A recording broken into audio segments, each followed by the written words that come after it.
Alright, so yeah, we're gonna go right into the first song. It's called for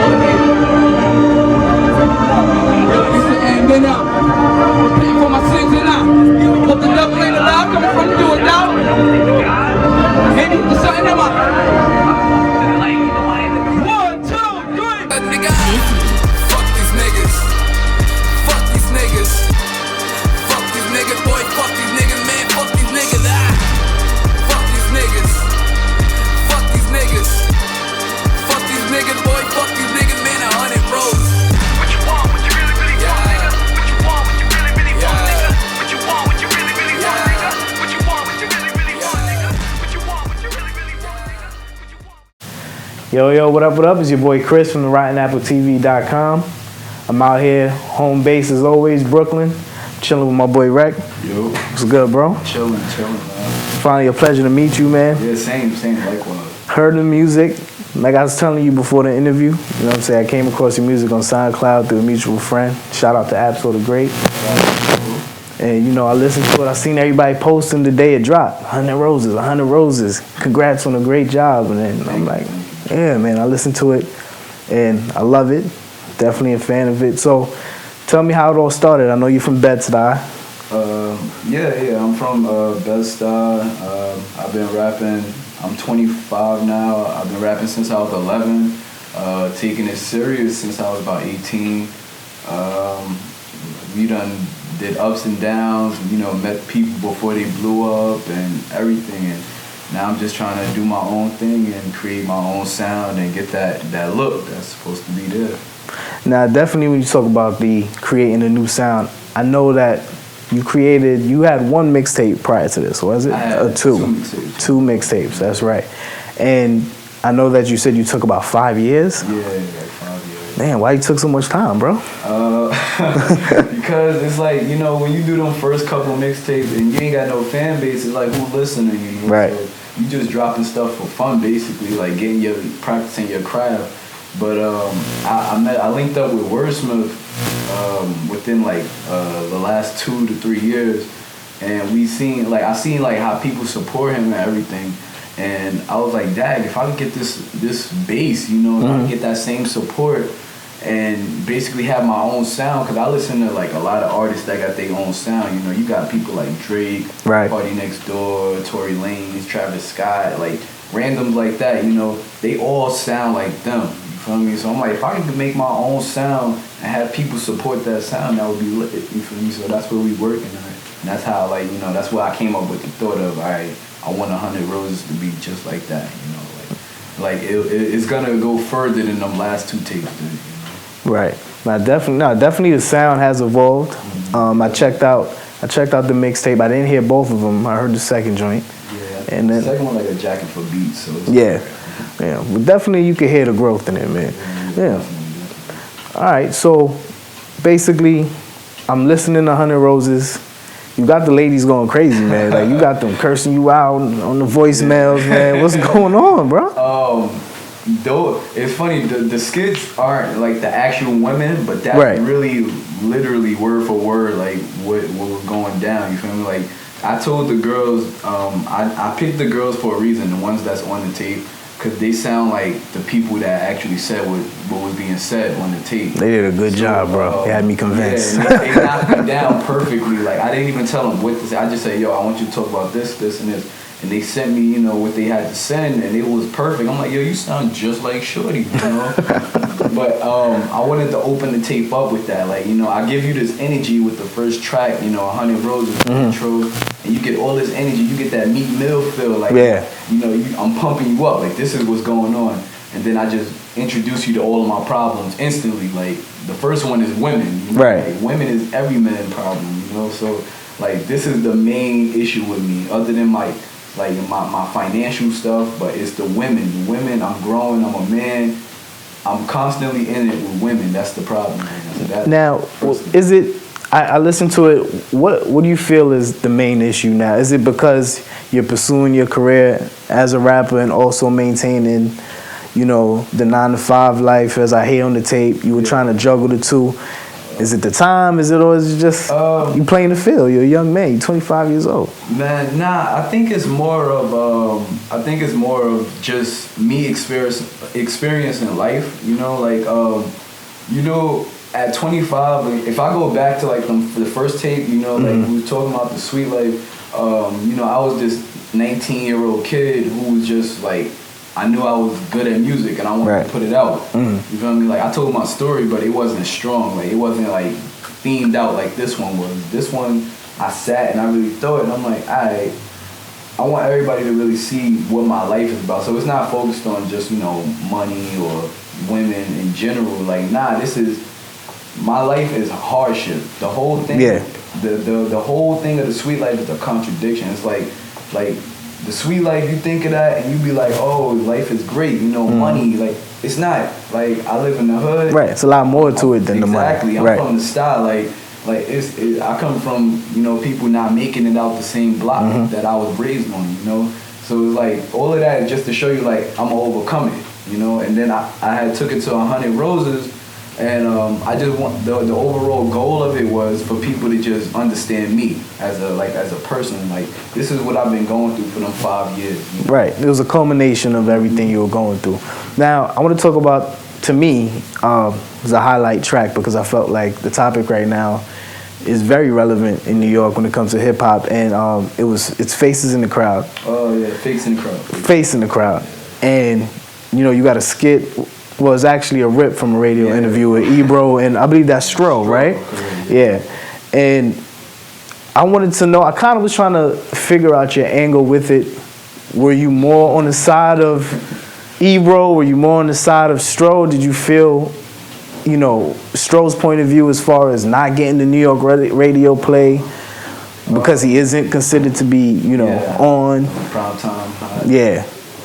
It really wasn't. That's the funny thing. The song, I chose that skit because one, like I feel like I'm in that circuit for you know, them artists that's popular but not getting that popular look. Right. Like people know me, they know my face, they know who I'm with, but they not out here requesting my songs and stuff. You feel me? So like I'm known, but it's not to that point yet. So I'm one of them popular artists who still has to work.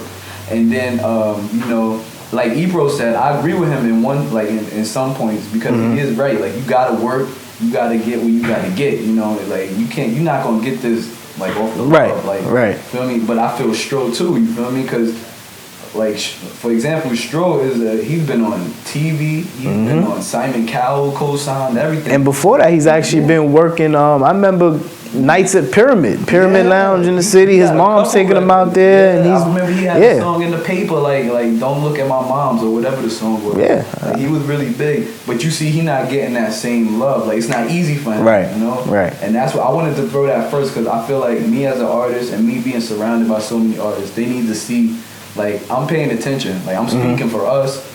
And this is the issue that we fight. It's a war between artists and tastemakers in New York. Right. So you feel me? Like it's really a war. You talk to people. You see Ebro on Twitter or online all the time talking down on the artists. You know? Right. Not encouraging them, but just saying they need to work and get their stuff together. So that was like, boom, I need to put this here because this represents the artists in New York and the tastemakers in New York. Yeah, it was perfect, actually. And then you go into the song, and the song, I don't even stick to that subject. I go all over. I'm touching on like 5 different things here, you know?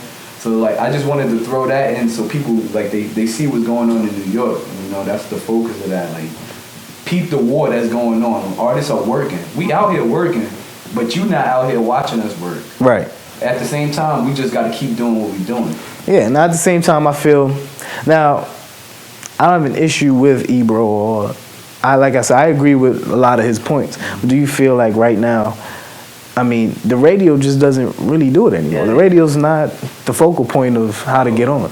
Nah, man. Your best point of getting on is TV or the internet, man. Because the radio is... But the thing, see, me personally is like, I drive. You know, my manager drive. Like you drive. Right. So we in the car. Like, when I'm in the car, I like to really hear stuff, you know? Yeah. I don't want to have to keep plugging in my aux cord. I should be able to still listen to the radio. And enjoy it, right. And it's crazy because you expect to hear the local talent being promoted out, but you know they not. But I understand, you know, you gotta play, you know, what's being paid to, you know, get played. Right. But at the same time, you can't slip in them, you know, them local artists here and there, and you don't hear that, you know. Yeah. I went to LA, man. I'm frequently back and forth in LA, you know. The LA scene is It's crazy. It's crazy right now. I hear YG, Top Dollar Sign, yo, they on the radio like clockwork. Yeah. You know. Yeah. You still got the payola, you know. You hear The Weeknd and you know, J. Cole constantly, but they slip that YG in there. Like you gonna hear this. You're gonna hear the local love, exactly. always. Yeah. You gonna hear the RJ, the AV. People don't even know about them outside of Cali, you know. But like that's the same love that needs to be shown here, you know, and it's not. So you just gotta keep working. Yeah, I mean, keep working that internet. Like I said, I think the Exactly. radio is dead. It's dead, basically. Yeah. But people still people still drive. You know. Yeah. That's the thing. So even if millions look at the internet and TV, we still need them couple thousand that's still in their cars listening to Flex. Like you said, like us, because you know I can't hide from it. I don't want to always, like you said, throw an auxiliary cord. I want to listen to the radio. I want to hear who's pumping through the city, and you know, Flex still got some stains, so you need to be playing some people out here. Yeah, definitely, man. So why'd you call the project 100 Roses?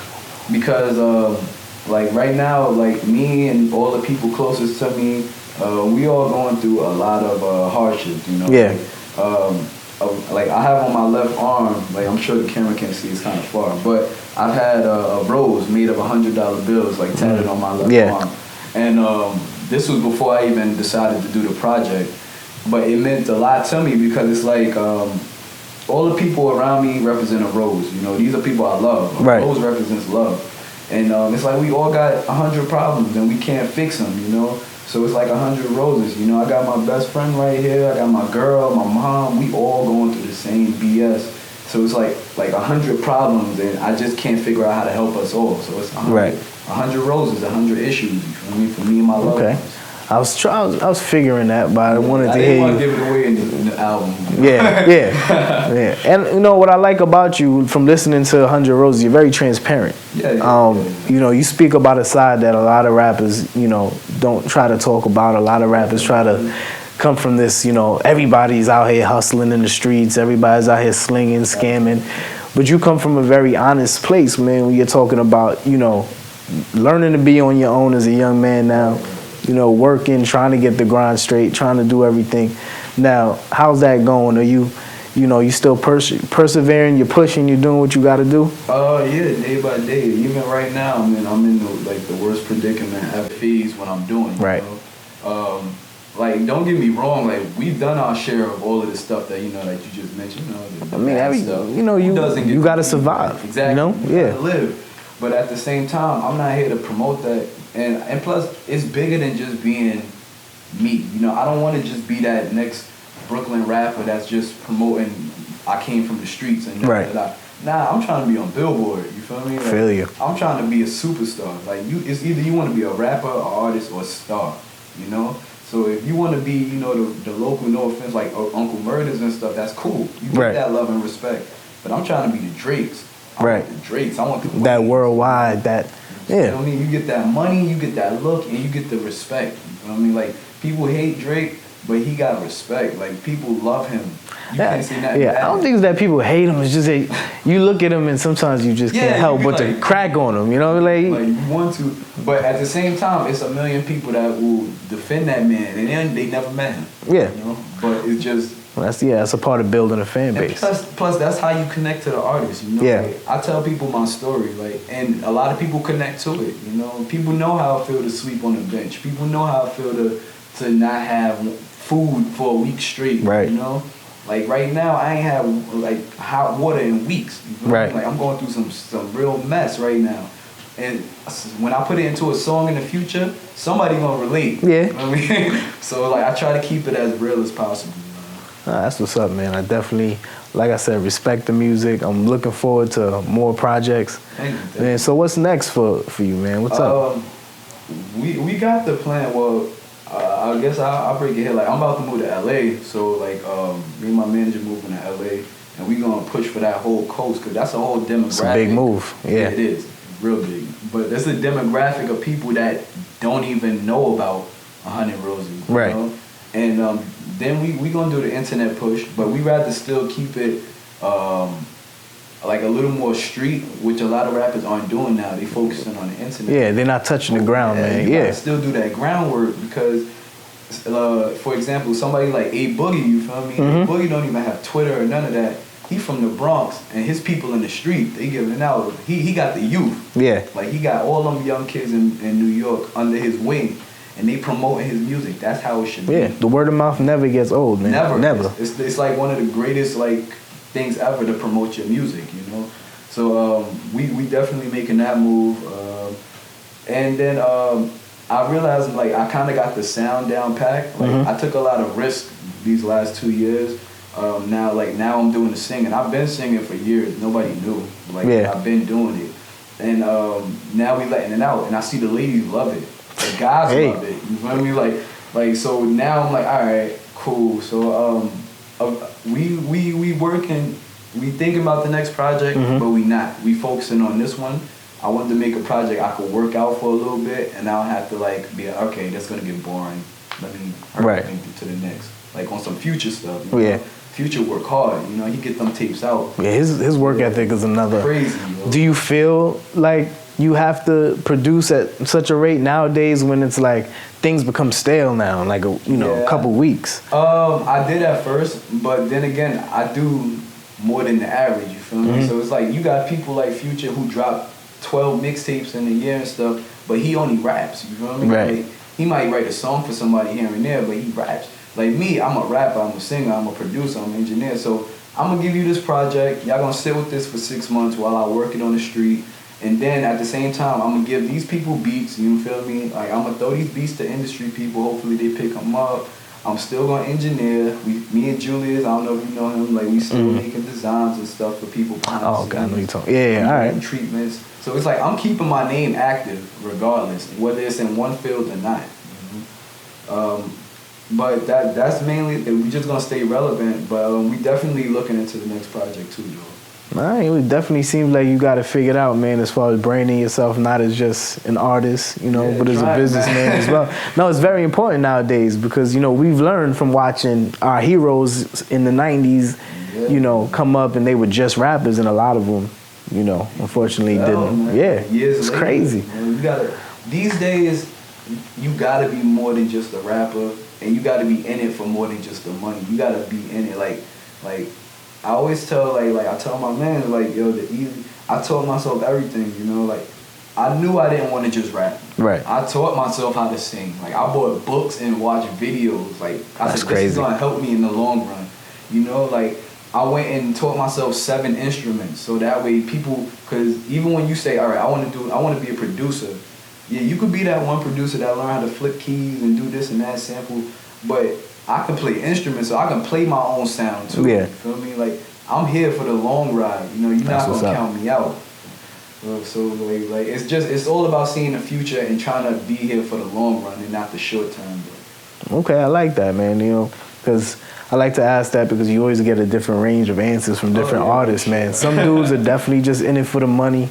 Some dudes are just in it for the bitches. I've been it is what it is. Enough, man. Like I've been doing this for about 10 years for fun. Like right, you know, it's time to get it. Right. Like now, like even if I didn't get rich off of this, I'ma still do it. You know, like cause this is what I do. This is what I'm good at. I'm 25. I ain't going to the league. Right. like, this is what I got. You feel me? If I ain't doing this, I better have another venture going. But sports is out. You know, college is gone. I went to college for a little bit. It didn't work. You know. So this is what you gotta do, and yeah, the money come with it. Right. So I'm gonna take it. Damn right. You gotta take it. Shit. Now, before I let you go, man, I got one more question. Shoot. Now, on this day, which is, you know, Biggie's birthday, you know, rest in peace to the late great Frank White, man. What does Biggie mean to you, especially being from Bed-Stuy? Biggie is the reason I do a lot of the stuff that I do. Like, I'm not gonna lie. Like, I have said that Hov might have surpassed him by now as an artist, but like Biggie, I've studied this man. Like really coming up, like Biggie is really like the GOAT. Like this man was walking the same streets I was walking, you know, and he made it out. And all with words, just being nice with words. And that from a young age, I said, yo, I gotta learn to do that. I gotta learn how to tell a story like this man does. And at the end of the song, you be like, yo, like... Did that happen? Did that your he man really was do that? 4 years old. Yeah. And me, I got a story to tell. He made Juicy. He made, you know, and you relate to Juicy. Every Brooklyn person relate to Juicy. You feel me? So you be like, damn, like this dude, he didn't even get to see a quarter century of his life. But he was talking like he'd been here for 40 years, you know? And his music will continue to live on and touch people that way. You won't believe it. Yeah. You feel me? Like, I'm 25, man, and I'm like, yo, I still listen to Juicy, and I'll be like, yo, this is nicer than everything that's out right now. You feel me? And it's a lot of music out here. It's funny. I was just, you know, I listen to Life After Death a lot, and still, like when I hear Long Kiss Goodnight, when I like his flow, like, his how wordplay. Did this dude do this? Yeah. Like, how? And he didn't even reach his prime. That's the crazy. Like he got killed right when he was about to hit the top. So it's like, damn. And me being the artist that I'm trying to be as a rapper, let me say that, as a rapper, as a lyricist, I'm like, yo, I'm from Brooklyn, I'm from the style. Like I gotta live up to his name. And if I'm not living up to him, you feel me? And he's dead. So it's like Hove is right there, and those are two greats. Mm-hmm. It's not like we got a subpar and a great. No, we got two greats. Yeah. Me? So it's like, damn, I got a lot to live up to. You know, these guys aren't no chump change. You know, and that, like, you don't really see too many New York rappers, you know, coming out and being like just yada yada yada, like regular commercial music. Right. We going for the gusto. Yeah. That's all we know. Thanks to them. Yeah. Well, I'm glad to hear that, man. With that said, I definitely think with the music I've been hearing from you, you know, your drive and your passion, man, I only expect great things from you, man. Oh, thank you. So, you know, it was definitely a pleasure. Where could the people find you, man? Social media, everything. Yeah Req, yeah, ReQ, that's on Twitter. Yeah Req with 2 H's on Instagram, thesweetlifeny.com for all music. That's what's up, man. Yo, pleasure once again. Good. Chris from the Rotten Apple TV, signing out. Shout out to Rotten Apple.